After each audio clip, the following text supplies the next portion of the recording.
नमस्कार दोस्तों। आज की कहानी है एक नया सवेरा। बाहर सड़क में सन्नाटा पसरा हुआ था। इक्का दुक्का जाते हुए वाहनों के शोर सुशील जी की कानों में शोर मचाते हुए पार हो जाते थे।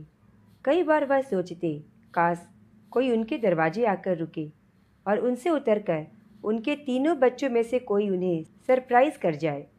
पापा, हम आ गए। लेकिन यह शब्द उनके कानों में एक भ्रम बनकर गूंजता रहता।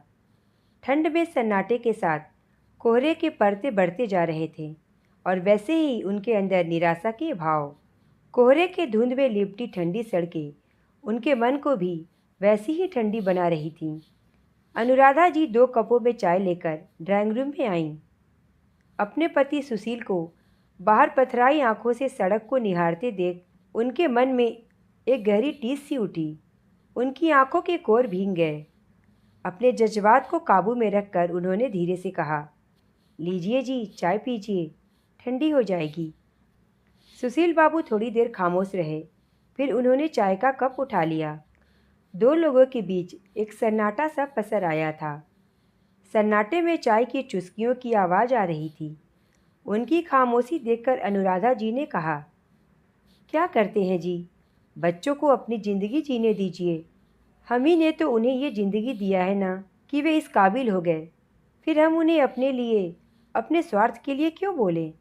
हम एक लंबी सांस लेकर सुशील जी ने कहा, यू आर राइट अनु।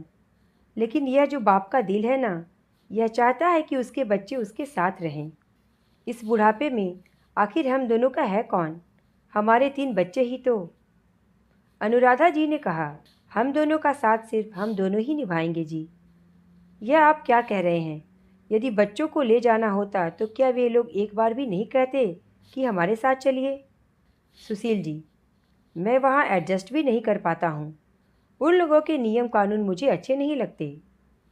अनुराधा जी, तो फिर हम दोनों यहीं भले, मैं और आप। सुशील जी लंबी सांस लेकर बोले, यही तो डर लगता है ना अनु। मैं और तुम जिंदगी के उस पटरी पर हैं जहाँ कब किसका साथ छूट जाए कोई नहीं जानता। इसीलिए मैं चाहता हूँ कि हमारे बच्चे कम से कम भूले भटके हालचाल तो ले लें। अनुराधा जी बेबसी में सिसक उठीं। क्या कहते हैं जी, कुछ भी बोल देते हैं। ऐसी बातें मत बोलिए, मुझे बहुत डर लगता है। सुशील जी ने उनके हाथों को पकड़कर कहा, देखो अन्नू, हम उस पड़ाव पर आ गए हैं, कब किसका साथ छूट जाए कोई नहीं जानता। इस बात से भागने की ज़रूरत नहीं है।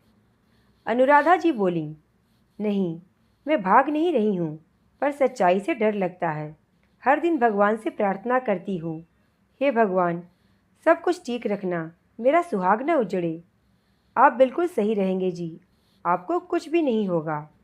सुशील जी, अगर तुम्हें कुछ हो गया भाग्यवान, तो मेरा क्या होगा? यह बुढ़ापे में जो सुख की चाय नसीब है वह कैसे मिलेगा? कैसी बातें करते हैं जी, तीनों बहुएं बहुत ही अच्छी और लायक हैं। हाँ, तीनों वर्किंग हैं, तो फिर वह कैसे पूरा टाइम दे सकती हैं? हम दोनों एक दूसरे के लिए ही हैं ना, तो हम एक दूसरे का साथ ही निभाएंगे। जब तक सांस है तब तक आस है, हम क्यों जाया करें। चाय पीजिए और चलिए, हम मॉर्निंग वॉक करने चलते हैं। सुशील जी, इस ठंड में कहीं मुझे स्ट्रोक आ गया तो? कुछ नहीं आएगा। अब मफलर जैकेट सब लपेट लीजिए, मैं भी शॉल ले लेती हूँ। हम दोनों खुली धूप में चलते हैं। किसी का इंतज़ार करने से अच्छा है हम दोनों खुशी से अपनी ज़िंदगी जिएं। शायद तुम ठीक ही कहती हो अन्नू, मैं ही थोड़ा स्वार्थी हो गया था। हम दोनों एक दूसरे के लिए ही बने हैं, एक दूसरे के साथ ही तो हमने ज़िंदगी गुजारने का संकल्प किया था। चाय पीने के बाद सुशील जी तरोताज़ा हो चुके थे। उन्होंने अपना ओवरकोट पहना, स्टिक लेकर अनुराधा जी का हाथ पकड़कर बाहर निकल गए। आज अनुराधा जी का हाथ पकड़कर चलते हुए वह बहुत ही रिफ्रेश महसूस कर रहे थे। कैसी लगी दोस्तों आपको यह कहानी? मुझे कमेंट करके ज़रूर बताएं और अगर पसंद आई हो तो प्लीज़